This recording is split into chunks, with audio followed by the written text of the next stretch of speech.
Hey everyone, welcome back to another video. This time I'm doing something slightly different. I'm turning the Gen 8 Pokémon starters into magical girls. I thought it would be a fun challenge to do, designing gijinka, which is where you turn non-human things into humans/humanoids. I've seen quite a few gijinka of the starters when they first announced Pokémon Sword and Shield, but none of them were magical girls. Before I get started with designing a gijinka, I went onto the Pokémon website and looked at what was written about each starter, so I could give the gijinka personalities.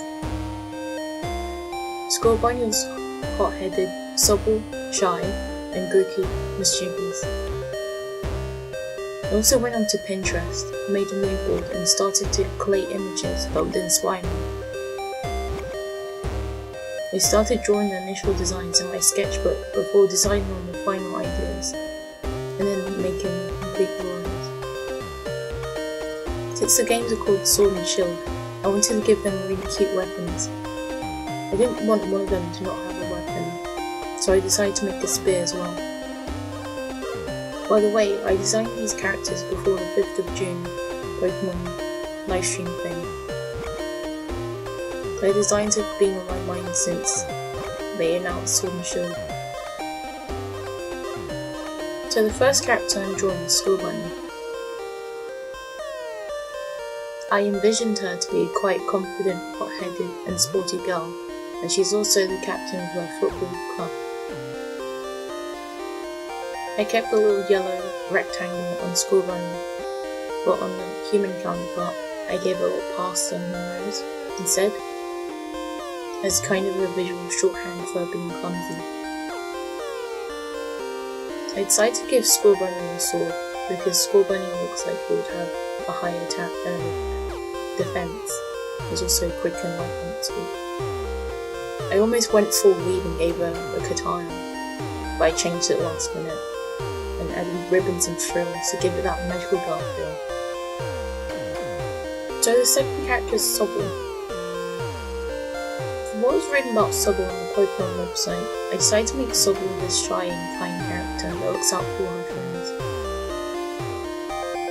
I gave Sobble the shield because I had the idea that the shield could be transparent and iridescent, and then I had another idea to make the shield out of water, since Sobble is a water type. In hindsight, I kind of realised that Sobble's dress looks like the scenery in the course, and I think it's because of the sleeves. The third character I'm drawing is Grookey. Grookey is a mischievous, friendly and naive character. I gave Grookey the spear because Grookey looks quite nimble and not very stocky. I also thought it looked cool too. I had the most fun designing Grookey's outfit. I based the skirt of her dress on the tapioca plant leaves, and also the pointy bit of her spear. When it came to the poses, I looked up some pictures of magical girls and dancers. I decided to make my own references using myself as a model. I took at least 500 different pictures of myself, doing all these weeby poses, and I think my neighbours saw me. Oh well. Making reference pictures of yourself is a lot more fun and rewarding than just going onto Pinterest, Google Images, or even Davinci to find the perfect pose you envisioned. Not only is it fun to do, you can also learn the body's limits, if that makes sense. You can learn, okay, maybe this character can't realistically put her leg up that way, unless she's really flexible. Or maybe this pose is quite hard to sustain, whilst waiting for the camera to take the picture.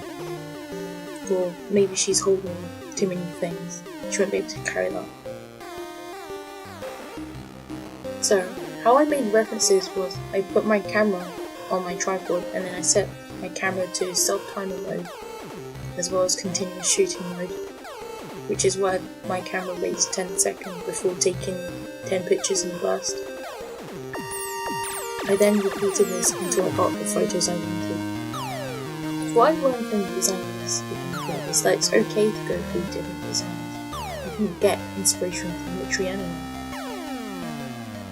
So which one's your favourite? Hope you guys enjoyed this video, and see you next time. Bye!